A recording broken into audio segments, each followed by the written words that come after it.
안녕하세요. 반갑습니다. 단독자입니다. 미셸 푸코의 광기의 역사 읽기, 그죠? 우리 허경 교수님이 정리해주신 그 도서에 나와 있는 내용, 일종의 요약해가지고 전달해드리는 영상인 거 여러분들 잊지 않으셨죠? 제가 이제 영상 찍으면서 띄엄띄엄 이런 영상 올렸다가 또 다시 미셸 푸코 영상 돌아왔다가 또 다시 또 이상한 광기 어린 영상을 또 올렸다가 또 다시 자기 취미 관련된 영상 올렸다가 아주 와리가리를 많이 하기 때문에 이러한 어떤 하나의 주제에 대해서 생각을 조금 놓고 있다 보면 무슨 얘기 했더라? 지난 영상에서 이렇게 될 수밖에 없습니다. 물론 뭐 그런 부분에 대해서는 조금 제가 안타깝고 죄송한 마음도 있지만 어쩔 수 없습니다. 여러분들 이렇게 학문적인 것만 계속하면 정말 사람들이, 물론 사람들 눈치 보면서 하는 유튜브는 아니겠죠, 당연히. 그랬으면은 뭐 유튜브에 육두문자 섞고 뭐 안 좋은 얘기를 어떻게 하겠습니까? 눈치 봤으면. 그런 건 아니지만 그래도 좀 이렇게 쉬어가는 영상들을 원하는 경우가 있어요. 그래서 어쩔 수 없이 중간중간에 그런 것들 섞는 거 여러분들 다 알고 계시죠? 그래서 이제 이번 시간에는 이어서 갈 건데, 지난 영상에서 이제 이런 얘기 했었죠. 결국에는 광기라는 것을 바라보는 인식론적인 필드, 그 장이 변형됐다라고 우리가 볼 수 있다라고 말씀드렸었죠. 광기를 바라보는 역사는 한마디로 뭐예요? 광기를 바라보는 차이, 시각의 역사였다. 관점 구조였다라는 거고, 그래서 광기라는 것은 보편적인 상수로서 작용한다? 절대 아니죠. 뭐예요, 그러면은? 역사적인 변수라고 볼 수 있는 거죠. 그래서 이 광기가 역사적인 변수 안에 뭐로 포함되는가? 바로 시대라던가 지역, 그 시대의 특정 지역의 광기를 뭐하고 있는 거예요? 인식을 어떻게 하고 있는가? 광기 인식, 광기를 규정을 어떻게 하느냐의 문제였다라고 말씀드렸죠. 그래서 1966년에 또 미셸 푸코가 자기 책 중에서 뭐 말과 사물 이런 책이 있어요. 거기서 이러한 역사적 상수 있죠. 시대와 지역에 따라서 어떤 특정 개념이 인식되고 규정되는 방식인데, 이런 것들은 일종의 에피스테메라고 불렀습니다. 그러니까 에피스테메라는 게 결국 뭐예요? 시대와 지역에 의해서 원래의 틀이라던가 아니면 원래 본래적인 모습이 갖춰져 있지 않고 새롭게 재탄생되고 새롭게 재도약하는 재구성되는 어떤 그러한 개념이 에피스테메라고 보시면 되겠죠. 그러면 오늘날 우리 사회에 뭐 대한민국 아니면 뭐 미국 뭐 할 거 없이 중국 뭐 인도네시아 이런 거 할 거 없이 에피스테메라는 것이 얼마나 많겠습니까? 에피스테메는 특정한 개념이라던가 인식 규정을 넘어서서 여기에 플러스 알파가 되는 개념으로서 무수히 많이 존재하겠죠. 그죠? 그러나 이러한 에피스테메가 무수히 많지만 그런 무수히 많은 에피스테메 중에서도 어떤 한 민족이라던가 어떤 한 인간들 뿐만 아니라 국가, 집단 이런 것들을 규정시켜주고 정체성을 확보하게 해주는 에피스테메라는 게 따로 존재하겠죠. 그러니까 특정 에피스테메라는 것은 특정 민족이나 시대 지역에만 존재할 수밖에 없겠죠. 물론 뭐 다른 유사한 민족이나 유사한 인간들에게 존재할 수도 있겠죠. 있겠지만 그래도 에피스테메의 이 무한한 에피스테메의 바닷속에서 살아가고 있지만 그래도 제가 말씀드리고 싶은 것은 구별할 수 있는 구별되는 에피스테메, 특정 에피스테메를 우리가 뭐 할 수 있다? 지각할 수 있다라는 거예요. 인식할 수 있다는 게 되게 중요한 거다라고 보시면 됩니다. 각각의 시대에는 각각 광기를 인식하는 자기의 고유한 뭐가 있다고요? 변수가 존재한다라는 거예요. 이 고유한 변수는 특정한 시각과 지각을 형성하게 되죠. 그죠? 그래서 광기는 뭐예요? 보편적인 대상이 초역사적이고 초공간적으로 존재하는 게 아니라는 거예요. 광기라는 어떤 그런 역사를 뛰어넘고 공간을 뛰어넘는 하나의 고정된 광기라는 건 없다. 그럼 뭐만 있다? 각각의 사회라던가 각각의 시대가 구성하고 있다라는 거죠. 광기를 구성한다라는 것. 사실상 이러한 허경 교수님이 정리했던 이 광기의 역사 읽기는 이렇게 주요 개념들을 반복하고 반복함으로써, 반복은 기억의 어머니다라는 멋진 라틴 문장이 있죠. 제가 가장 좋아하는 라틴어 문장인데, repetitio est mater memoria이라는 문장인데 그 문장이 그대로 적용될 수 있는 바로 이러한 그렇게 구성되어 있는 책이라고 볼 수 있습니다. 그래서 제가 이렇게 반복해서 설명하고 그리고 머리에 주입되는 이러한 자연스러운 과정을 거치고 있다는 게 저는 되게 만족스러웠고 여러분들도 이 영상을 보시면서 그런 느낌을 받으실 텐데 푸코는 이렇게 얘기를 또 했어요. 광기라는 것은 뭘까? 야생의 상태로서 이게 무슨 뜻이에요? 날 것 그대로서 존재할 수 없다라는 거예요. 발견될 수 없어. 야생의 상태로. 왜? 오직 뭐 안에 있는 거예요. 정신 안에서만 발견될 수 있는 거예요. 광기라는 것은. 정신 안에서 특히 정신이라고 하면 더 구체적으로 얘기하면 뭘까요? 사회 안에서만 발견될 수 있다는 거예요. 광기는 따로 야생의 상태에서 발견되지 않아. 광기는 정신 안에, 어떤 정신 안에? 사회를 구성하고 있는 인간들의 정신 안에, 개념 안에서만 존재한다는 거예요. 이거 정말 중요한 얘기죠. 그죠? 광기라는 것을 고립하고 뭐 배척하고 배제하고 뭐 이런 것들 있죠? 그런 특정 방식, 특정 형식, 그 외부에는 존재하지 않고 그 형식 안에만 무조건 존재할 수밖에 없다. 광기는. 여기에만 연결될 수밖에 없다는 거예요. 진정으로 미셸 푸코를 구조주의자라고 부를 수밖에 없는 이유가 바로 이런 부분에서 드러나는 거겠죠. 뭐 세간에서는 어떤 학자들에게 있어서는 미셸 푸코가 구조주의자처럼 보이지만 실질적으로는 구조주의자가 아니다 뭐 이런 얘기가 많지만 저는 이러한 측면에서는 결코 구조주의자라는 타이틀을 벗어던질 수 없는 명백한 일종의 증거로서 자기 사상이 보여주고 있다라고 저는 생각을 하거든요. 그래서 복습하는 겸 다시 한번 되짚겠습니다. 저의 이번 미셸 푸코 읽기 컨텐츠는 사실상 복습의 복습이다라고 보면 되는데 중세 르네상스 때 어땠다고 했죠? 기억하시나요? 광기는 일상적일 수도 있고요. 어떤 신비적인 특성을 지니고 있었다고 얘기했어요. 그죠? 그래서 뭐예요? 미학적인 느낌까지도 주는 거야. 와, 신의 선택을 받은 것 같은 느낌인데? 이러면서 어떤 사회적 지평 안에 등장하게 돼요. 특별한 사람이구나. so 스페셜하구나.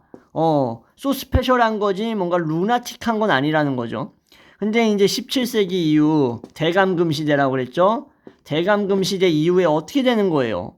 대감금 시대 이후에 광기는 이제 뭐 일상 신비적인 게 아니라 배제, 침묵이 돼버리는 거죠. 배제와 침묵의 시기를 겪는 거예요. 그러면서 광기는 이제 셰익스피어라든가 세르반테스와 같은 다 말씀드렸던 내용이에요. 사실상 그죠? 윌리엄 셰익스피어나 미겔 데 세르반테스와 같은 이러한 시대에 지니고 있었던 그런 어떤 뭐예요? 이 당시 시기에 신적, 르네상스 후기죠. 이때가 후기. 르네상스 후기 때 신적 현현이라던가 아니면 뭐예요? 일종의 뭔가의 계시. 그럼 이런 거지. 주변 사람들이 광인이다 그러면은 미친놈 사회 부적응자 이게 아니었던 거야. 르네상스 후기 때는 뭐였던 거야? 와, 저 사람에게 가면 신이 일반적인 인간에게 얘기하지 않았던 어떤 계시라던가 신적 면모를 볼 수 있지 않을까? 그래서 인간의 유구한 미래에 대한 정답을 내놓지 않을까? 저 사람의 입을 통해서 신이 말하고자 하지 않을까라는 그러한 생각들을 했다라는 거예요. 엄청 되게 어떤 의미에서 보면 되게 놀랍고 신기한 거죠. 그러면서 또 경건한 마음이 들 수도 있었겠죠. 그 당시 사람들은. 그래서 옷을 비록 은둔자, 허밋들이 거지 새끼처럼 입고 다녔더라고 하더라도 그 사람들을 미친놈으로 몰아가거나 두들겨 패거나 하는 일들은 별로 없었을 거예요. 르네상스 후기 때는. 그죠? 제가 그래서 누구 말씀드렸습니까? 리어 왕이라는 셰익스피어의 4대 비극 작품 중에 하나 킹 리어에 나오는 누구? 어릿광대 얘기했죠. 어릿광대. 어릿광대는 미친 척하면서 좀 이상한 척하지만 결국 뭐예요? 그 툭툭 던지는 풍자적인 말이라던가 그 기교스럽고 익살스러움 속에 뭘 감추고 있어요? 삶의 진리를 갖추고 있잖아요. 다 알더라도 다 말하지 말고 이 문장으로 시작하는 거 있죠? 이 문장으로 시작하는 거 시대의 명문장 아니겠습니까? 그죠? 뭐 하더라도 뭐 하지 말며 이 찾아보시면 나와요. 리어왕에서 가장 중요한 부분 중에 하나예요. 물론 뭐 저기 문학작품 많이 읽으신 분들은 아시겠지만 저기 리어왕이 막 폭풍을 칠 때 들판으로 나가가지고 코질리어 빼고 고너릴이라던가 뭐 리건이라던가 첫째 둘째 딸들이 뒤통수 쳤을 때 막 오열하고 울부짖고 그러다가 코딜리어 막내딸까지 죽게 되나? 아무튼 그 이후에 이제 겪는 그 고통, 내가 딸내미를 믿었는데 이런 취급을 받다니 하면서 절망하고 미쳐버리는 그 상황 있죠. 바람아 불어라 내 뺨을 찢어라 하고 독백하는 부분, 그 명장면만큼이나 이 어릿광대의 얘기도 상당히 명장면이라고 저는 생각을 해요. 자, 아무튼 원래대로 돌아와야겠죠. 지금이 뭐 셰익스피어의 희곡을 연구하거나 비극을 공부하는 시간은 아니니까. 그래서 광기는 일종의 혼돈이라던가 뭐예요? 거짓말 같은 것들이 되는 거예요. 언제? 르네상스 후기 때는. 그러면서 혼돈과 거짓말이지만 이게 악은 아니었다라는 거예요. 무슨 말인지 이해하시겠죠? 배척의 대상은 아니었다는 거야. 그러나 고전주의 시대의 광기의 역사적인 상수들, 대표적인 것을 뭐 예로 들면 뭐가 있을까요? 여러분들. 광폭함이 돼버리는 거야. 이제 광기는. 광폭함, 난폭함은 뭐예요? 함께 할 수 없는 것들이야. 더 이상. 그죠? 이 낱말은 뭐예요? 무질서하고도 연관이 있는 거예요. 그리고 뭐예요? 행동하고 감성의 무질서가 돼버리는 거야. 그러면서 동시에 정신이 무질서한 게 돼버리는 거죠. 이렇게 점점 포괄적인 이러한 스펙트럼 안으로 자꾸 끼워 들어가서 맞춰지면서 광기라는 것이 원래 가지고 있지 않았던 개념들하고도 합치되는 상황이 발생했다라고 말씀드렸죠. 그죠? 그래서 유럽의 이제 어떤 위협적인 어떤 격분의 영역, 일종의 막 분노 이러면서 뭐라고 표현해야 될까? 광기가 어떤 그러한 차원으로 개념 확장이 이루어지고 있는 것들, 이런 어떤 전체적인 어떤 그런 범주의 변화 같은 것들을 겪는다라고 말씀드린 거고, 그래서 광폭함이라는 것은 결국 뭐라고요? 정신의 무질서를 상징할 수밖에 없다. 질서까지도 파괴하게 되는 거예요. 무질서는 여러분들 그냥 질서가 없는 게 아니죠. 무질서라는 게 중요한 게 뭐냐면은 질서가 파괴된 상태도 의미한다라는 거예요. 질서가 파괴된 상태를 의미한다라는 거는 결국 감금되어야겠죠. 감금이 되어야지 질서 파괴가 이루어지지 않지 않겠습니까? 그죠? 자, 또 밖에서 우리 또 초등학생들이 또 떠드는 소리가 들리는 것 같은데, 제가 또 이 예전에 영상에 또 얘기를 했었죠. 그죠? 제 유튜브에서 여담이지만 우리 초등학생들 어떻다고? 특히 여자 초등학생들, 주변에 언니들이나 누나들이 하는 얘기 다 한 귀로 듣고 한 귀로 흘리라고 다 말 씹으라 그랬죠? 왜 그런지 한번 영상 찾아보시면 나올 거고.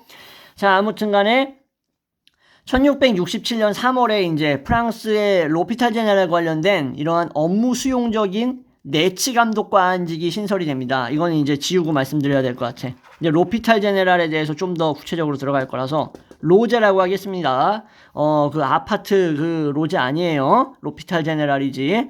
여기에 이제 내치 감독관이라는 직이 이제 신설됩니다. 이게 뭐 하는 놈이냐? 대부분 파리 지역에서 수용이 일어날 때 이 내치 감독관이 뭘 한 거예요? 수용하는데 이 요청을 제공했던 거예요. 그러니까 수용 근거가 뭐라고요? 내치 감독관이 이렇게 해야 돼요 하고 요청했기 때문에 수용됐다라는 거예요. 어디에? 로피탈 제네랄이라는 시설에. 내치 감독관의 요청이 거부되는 일은 거의 없었습니다. 거의 프리패스야. 왜? 당시에는 내치 감독관이 요청한다라는 건 그냥 형식적인 틀인 거예요. 그러니까 일종의 이런 거지. 우리가 이제 대통령제가 의원 내각제를 약간 섞은 것 같은 느낌이 있지만 결과적으로 어때요? 대통령이 임명하는 장관 후보자라든가, 그죠? 이런 사람들 결국 뭐 청문회 같은 거 한다고 하지만 말이 청문회지 뭐예요? 거기서 그냥 하루 이틀 그냥 뻗팅기고 한 귀로 듣고 한 귀로 흘리면 알아서 임명해 주잖아. 그죠? 국회의원들이 거기에서 뭐 질의를 하고 질타를 하고 욕을 하고, 물론 욕은 안 하겠지만 성질을 내고 뭐 지랄 발광 법석 떤다고 해서 임명이 취소되는 일이 있어요? 없어요? 없잖아요. 그죠? 그런 거와 똑같은 겁니다. 한마디로 내치 감독관이 요청을 해버리면 수용 근거로서 명확하기 때문에 그냥 프리패스인 거야. 뭐 이런 변수는 거의 없었어요. 거부가 거의 안 됐고, 항상 이제 그 당시에 대신이 함께 사인해야 된다라는 이러한 뭐랄까, 유예사항이 있긴 있었어요. 유예사항. 그러니까 유예사항이라는 게 이제 이 내치 감독관의 일종의 뭐 독자적인 어떤 결정, 이러한 어떤 위법적인 것들을 막기 위해서 갖다 붙였다고는 하지만 다 허울 뿐이었다.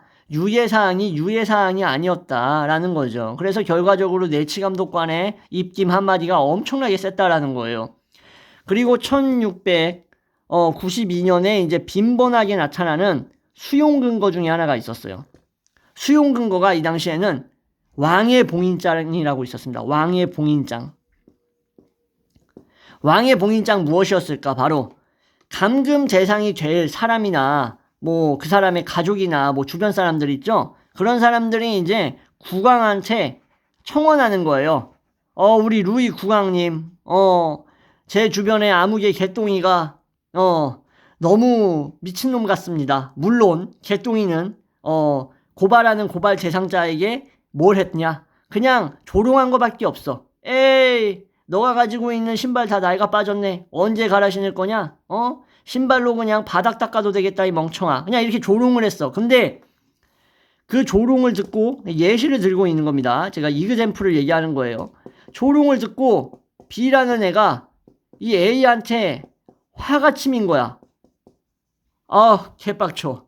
내가 분명히 시장에서 이쁜 구두 하나 봐왔는데 그거 살까 말까 고민하다가 저거 사면은 한 5일 동안 밥을 굶어야 돼가지고 그냥 집에 왔는데 때마침 아니나 다를까 한 2시간 뒤에 A라는 녀석 아무개 놈이 나를 놀리네. 안 되겠다. 왕한테 부탁해야겠다. 그러면서 이 개똥이라는 녀석, A라는 녀석이 불과 1년 전부터 약간 이상한 증상을 막 보이기 시작했는데 주변 사람들한테 고함을 지르거나 땅에 떨어져 있는 음식을 먹기 시작했습니다. 그러면서 일종의 광기의 증거로서 이런 식으로 행동을 하다가 그러더니 결국에는 저에게 이러이러한 행동을 했고 조롱뿐만 아니라 멸시 그 이상을 넘어서 이상한 행동을 하더니 막 바닥을 핥기 시작했습니다. 막 이런 식으로 말도 안 되는 개인적인 억하 감정이 막 실리면서 포장되면서 왕의 봉인장을 받기 위한 이러한 청원이 시작되는 거예요. 인간 사는 세상 몇백 년 전이나 지금이나 어떻다? 똑같다.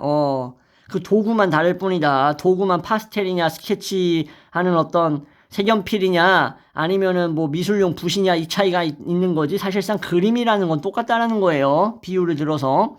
그래서 국왕이 그래 안 되겠다. 니네 동네 A 개똥이 아무개가 정신이 나간 게 확실하다 해서 대상자가 감금되게 되는 이러한 국왕의 윤허가 있었다라는 거예요. 이게 왕의 봉인장이었다. 그래서 광기의 존재 여부를 결정하고 격리할 수 있는 게 뭐예요? 아이러니하게 과학적 근거? 아니죠. 뭐예요? 뭐 의학적인 사실이에요? 아니에요. 그럼 광기가 뭐로 결정되는 거예요? 결국 추문으로 결정되고 있다. 추문으로. 아주 끔찍한 세상이에요. 그죠? 도덕적 추문이었다. 도덕적 추문. 도덕적 추문에 의해서 이제 민감해져가지고 주변 사람들 그 당시에 이제 뭐 파리라던가 뭐 저기 뭐 오를레앙 뭐 낭트 뭐 이런 데 있죠. 도시들 큰 도시들 뭐 그런 도시들에서 이제 청원이 막 날라오는 거야.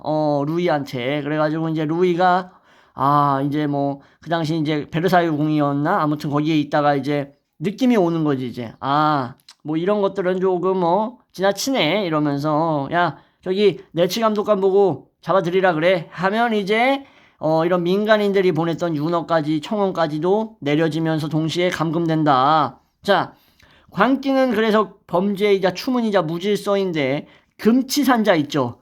금치산자들은 특히나 위험했어. 특히나. 여러분들이 상식적으로 생각해도 그렇잖아. 금치산자들은 존나게 위험한 존재들이야. 왜? 선고받을 확률이 매우 높기 때문에 위험한 거예요.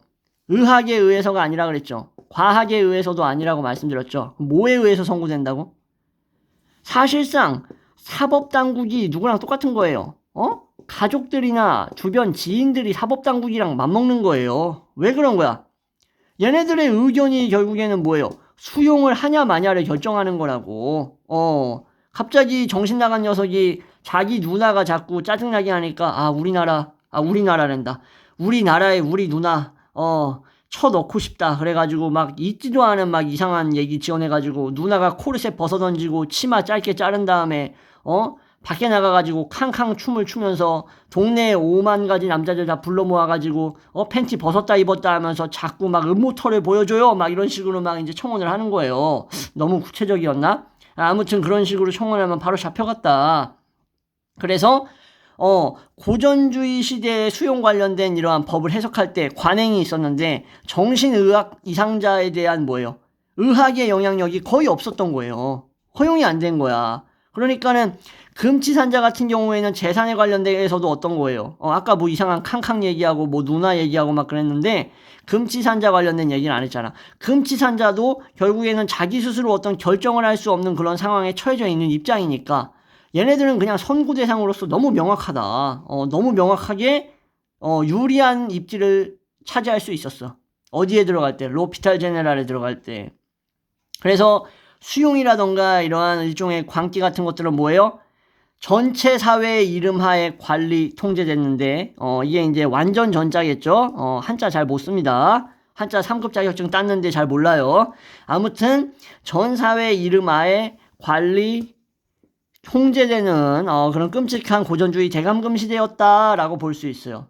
재밌는 거는 이제 이 당시 시기가 지나면 좀 괜찮은 시기였나? 아니에요. 프랑스 역사 아시는 분들은 로코코 시대가 등장하면서 아주 귀족들과 성직자들의 사치가 넘쳐나는 그러한 시대로 돌변하죠. 이 거지 같은 고전주의 광기 시대가 지나가지고 좋은 시대가 오겠구나 했더니 좋은 시대는커녕 제3신분들 중에서 위에 있는 신분들한테만 좋은 시대가 와버린다라는 거예요. 참 프랑스 역사를 보면 재밌습니다, 여러분들. 그죠? 아무튼 광기를 판정하고 수용하는 것은 누가 수용했다? 사회적이고 뭐 공적인 어떤 실천이라는 명분 하에서 시행됐다라는 거예요. 그러면서 여기에 있어서 개인의 의견이 너무나 중요하게 작용을 하게 되는데 그러니까는 주변 사람들이 주변 사람을 믿을 수가 있어요, 없어요? 못 믿는 거야. 좀만 기분 캥하게 하는 짓거리 하면은 날 미친놈으로 몰아갈 거란 말이야. 내가 미친놈으로 몰아가면은 미친 짓을 하지 않았는데도 미쳐버리게 된단 말이야. 왜? 감금되면 미쳐버리게 될 거 아니에요, 결국에는. 그죠? 그래서 근대에 들어오면은 광기에 대한 뭐 면책 뭐 이런 규정이 뭐 확립돼 가지고 정신 이상이 뭐 몇 단계냐에 따라서 뭐 법적 주체로서 인간은 뭐 기본권을 뭐 보장받아야 되니까 뭐 책임을 뭐 면제받는다 이런 얘기가 있지만 사회적인 인간으로서의 뭐예요? 그 광기라는 것은 이것으로 인해서 이제 죄의식의 영역으로 끌려 들어가게 되는 겁니다. 죄의식의 영역으로 끌려 들어간다. 근데 들어서면서 자, 이러한 죄의식의 영역으로 끌려 들어간다라는 게 이제 무엇인지 조금만 더 설명하고 마무리할 건데 광기를 분석하는 것은 이제 뭐 법에 의해서 섬세해지면서 뭐 정신 질환의 의학이 뭐 정신 이상의 뭐 경험은 이런 거다 뭐 이런 걸 바탕으로 형성이 됐다. 그래서 법적인 광기에 대한 어떤 법적 근거라든가 제도 같은 것들이 적용되려고 막 꿈틀꿈틀거리긴 했어요. 근데 오면서는 옛날에 고전주의 때와는 좀 다르게. 그러니까는 사회인을 수용할 때 있어서 법적 주체에 대한 어떤 금지, 뭐 이런 것들을 통해서 이제 뭐, 조정된다라는 것은 뭐예요, 결국에는?